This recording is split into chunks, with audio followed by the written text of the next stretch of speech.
Have you ever found yourself stressing out over something, only to realize later it wasn't a big deal at all? Or maybe you've caught yourself imagining the worst-case scenario for a situation that hasn't even happened yet. If this sounds familiar, don't worry, you're not alone. Our minds have a quirky, and sometimes frustrating, habit of creating problems that aren't actually there. It's a form of self-sabotage.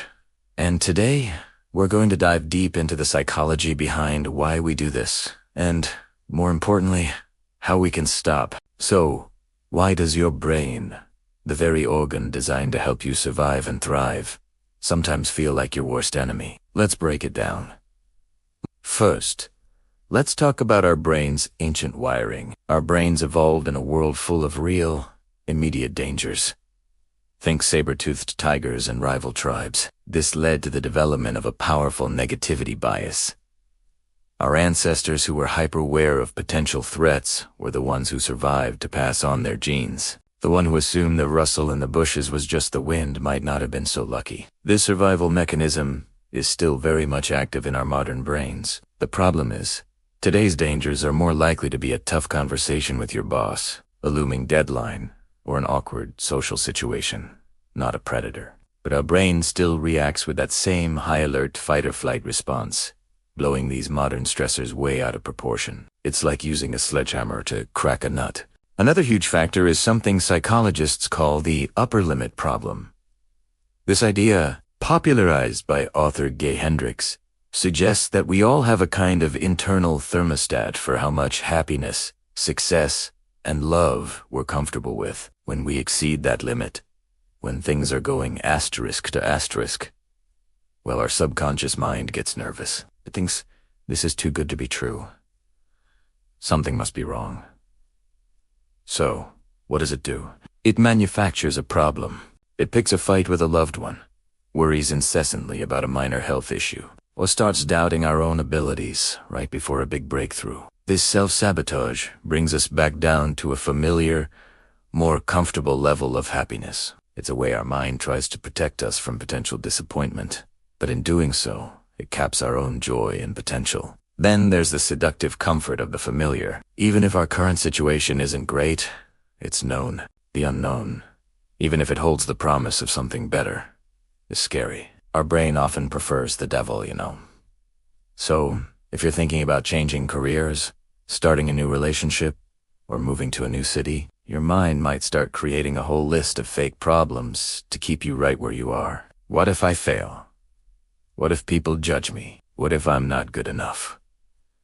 These are not predictions. They are defense mechanisms designed to maintain the status quo. Your brain is essentially creating imaginary roadblocks to prevent you from stepping into uncharted territory. Let's not forget the role of boredom and an understimulated mind. If your mind doesn't have a real, meaningful problem to solve, it will often invent one just to have something to do. It's like a brilliant, high-energy dog trapped in a small apartment all day. If you don't give it toys to play with, it's going to start chewing on the furniture.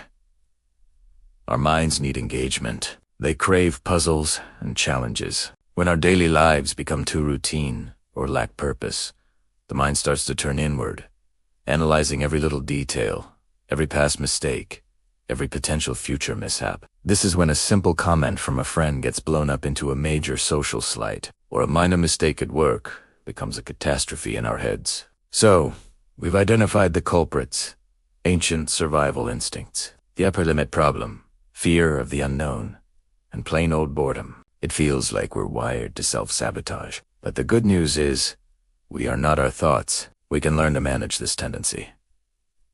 So, how do we stop our minds from creating these fake problems? The first and most powerful step is mindfulness and awareness.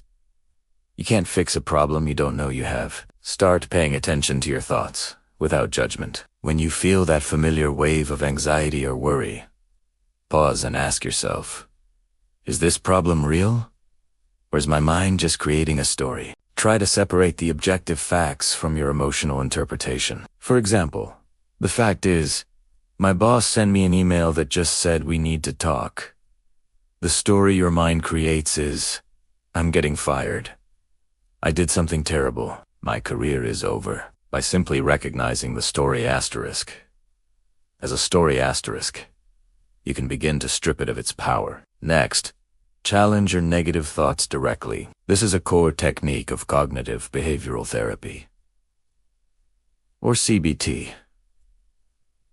When your mind presents a worst-case scenario, play detective. Ask for the evidence. What evidence do I have that I'm actually getting fired? Has my performance been poor? Have I received warnings? More often than not, you'll find the evidence is flimsy or non-existent. Then, practice what's a more realistic or positive interpretation? Maybe your boss wants to praise you for a recent project or put you on an exciting new team. By actively challenging and reframing, you train your brain to break out of its negative spiral. Another fantastic tool is to give your brain better things to do. Remember the board dog? Give your mind some healthy toys to chew on. Engage in activities that challenge you and give you a sense of purpose. This could be learning a new skill, taking up a hobby, volunteering, or setting a meaningful personal goal. When your mind is focused on building something positive, whether it's a new bookshelf, a new language, or a new fitness level, it has less time and energy to waste on inventing problems. Fill your life with real, engaging challenges, and the fake ones will start to fade away. Practice gratitude. This might sound cliché, but it works on a neurological level. When you actively focus on what you're thankful for, you shift your brain's focus away from perceived threats and deficiencies. It helps to counteract that negativity bias we talked about earlier. Make it a daily habit. Every morning or evening, write down 3 things you're grateful for. It could be as simple as a sunny day, a good cup of coffee, or a nice conversation with a friend. This simple act rewires your brain to look for the good, making it a less fertile ground for fake problems to grow. Finally, learn to sit with discomfort. Part of why we create fake problems is to distract ourselves from the discomfort of the unknown, or the vulnerability of happiness. Instead of running from that feeling, try to embrace it. When you feel that upper limit anxiety, just acknowledge it. Say to yourself, there's that feeling again. My brain is just a little scared because things are going well. It's okay. I can handle this success. By learning to tolerate these uncomfortable feelings without needing to fix them with a manufactured drama, you expand your capacity for joy and success. You raise your own thermostat. In conclusion, your mind isn't trying to hurt you when it creates these fake problems. It's usually trying to protect you, using old software in a new world. It's scared of the unknown, uncomfortable, with too much joy, and sometimes it's just plain bored. But you are the one in the driver's seat. By practicing mindfulness, challenging your thoughts, engaging your mind in positive ways, practicing gratitude, and learning to sit with discomfort, you can teach your old brain new tricks. You can gently guide it away from self-sabotage and toward a state of clarity, peace, and genuine growth. It's a journey, not a destination.